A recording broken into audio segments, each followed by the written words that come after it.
Bienvenue dans cette vidéo sur les caractéristiques d'une substance chimique. On va commencer par voir ce qu'est une substance chimique. Alors une substance chimique peut être atomique, c'est-à-dire constituée de plusieurs atomes imbriqués les uns dans les autres. Elle peut être ionique, c'est-à-dire formée d'ions, ou elle peut être moléculaire, une substance chimique moléculaire, donc formée de molécules. Donc une substance chimique, c'est en fait n'importe quelle matière, n'importe quelle matière voilà, que vous avez autour de vous, qui va être constituée d'atomes, d'ions ou de molécules. En fait, tout est substance chimique. Le bois, une tasse, un mur, de l'eau, du sel, etc. Cette substance donc peut être formée d'atomes seuls, comme par exemple du fer, ce sont des atomes de fer. De l'eau, ça va être des molécules d'eau, ou le sel, c'est l'exemple que vous avez ici pour les substances chimiques ioniques, va être composé d'ions, d'ions Na+, et Cl-. Une substance chimique, quand est-ce qu'on va savoir si c'est un corps pur ou un mélange? Alors si la composition de la substance chimique n'est que d'un seul type, par exemple on a un seul type de molécule, ou un seul type d'ion, ou un seul type d'atome, on va avoir affaire du coup à un corps pur. C'est le cas par exemple ici, c'est l'exemple de l'eau, qu'on a en premier exemple, qui sont des molécules d'eau, et du charbon par exemple, ou du diamant, peut-être sa structure là c'est du diamant, composé d'atomes de carbone. Si on a des molécules de différents types, ou différents types d'ions, ou différents types d'atomes, on va avoir affaire à un mélange. Par exemple ici, de l'eau salée, c'est constitué de deux molécules d'eau, et à la fois d'ion chlorure et d'ion sodium. Lorsqu'on a affaire à un mélange, on dit que le mélange peut être homogène ou hétérogène. Un mélange homogène, c'est un mélange qui est uniforme à l'œil nu. On ne voit rien de différent d'un endroit à l'autre du mélange à l'œil nu. Un mélange sera hétérogène quand on verra deux ou plusieurs constituants à l'œil nu. Par exemple ici on voit des petits dépôts au fond du bécher. On a donc affaire à un mélange hétérogène.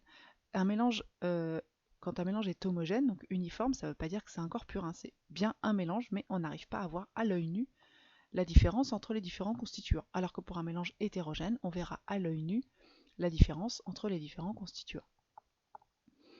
Un alliage, c'est un mélange de métaux. En fait, c'est un métal qui est constitué de plusieurs métaux différents. Alors, je vais prendre ici l'exemple de l'acier. On prend du fer, on y mélange du carbone, et on obtient de l'acier. Si on ajoute du chrome, on obtient de l'acier inoxydable. À quoi ça sert de faire ça?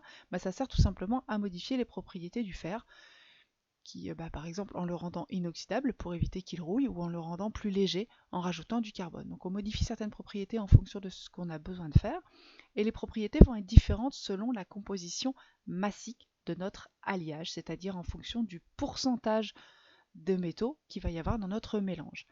Par exemple ici, notre acier inoxydable, il est constitué de 1,2% de carbone, 10,5% de chrome, et le reste, c'est du fer.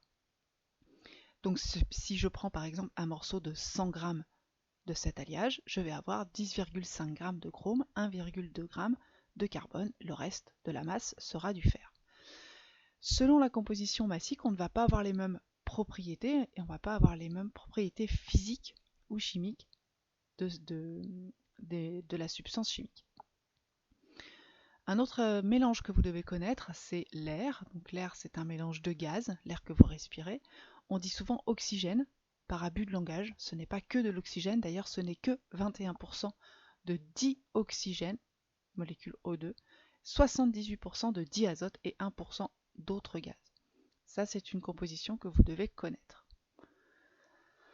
Une des caractéristiques physiques d'une espèce chimique, ça va être sa masse volumique. En effet, une substance chimique va être plus ou moins lourde selon de quoi elle est composée. La masse volumique, c'est la masse d'un litre de la substance chimique. Par exemple, 1 litre d'eau va peser 1 kg, 1 litre d'huile va peser 800 g, 1 litre d'or, si on pouvait le fondre et le mesurer dans un verre gradué, 1 litre d'or pèserait 19 kg. Donc cette masse volumique, elle est donnée en grammes par litre, ou en kilogrammes par litre, ou encore en kilogrammes par mètre cube, et on la nomme ρ, la lettre grecque, le R grec qui ressemble un petit peu à un P. Et cette masse volumique, on peut la mesurer en prenant un échantillon de substance chimique, en mesurant son volume et en mesurant sa masse. on fait ensuite le rapport pour ramener la masse à 1 litre de substance chimique. Évidemment, cette masse volumique va dépendre de la composition massique. Si je reviens sur l'exemple de mon acier tout à l'heure, selon la quantité de chrome que j'ai dans mon mélange, je ne vais pas avoir la même masse volumique. Un autre paramètre qui peut dépendre justement de la composition d'un mélange ou de la substance chimique, c'est les températures de changement d'état. Vous connaissez les changements d'état, vous avez déjà vu ça. Les températures de changement d'état, c'est les températures à laquelle justement on change d'état. Ce qu'on appelle la température de fusion, c'est la température à laquelle un solide va devenir liquide ou le liquide va devenir solide, c'est la même température. Et la température d'ébullition, c'est la température de transition entre l'état liquide et l'état gazeux ou entre l'état gazeux et l'état liquide. Et ces deux températures-là, elles vont dépendre de notre substance chimique, elles vont dépendre de la composition de notre mélange si on a affaire à un mélange. Par exemple, l'eau pure va fondre ou va geler à 0 degré, alors que l'eau salée va fondre ou va geler à moins 20 degrés. Voilà pourquoi on met du sel sur les routes, parce qu'une fois que l'eau est salée, s'il fait moins 5 degrés par exemple, une fois que l'eau est salée, elle va devenir liquide, alors que si elle reste non salée, à moins 5 degrés, elle va être solide. Donc ça permet de faire fondre le givre sur la route par exemple.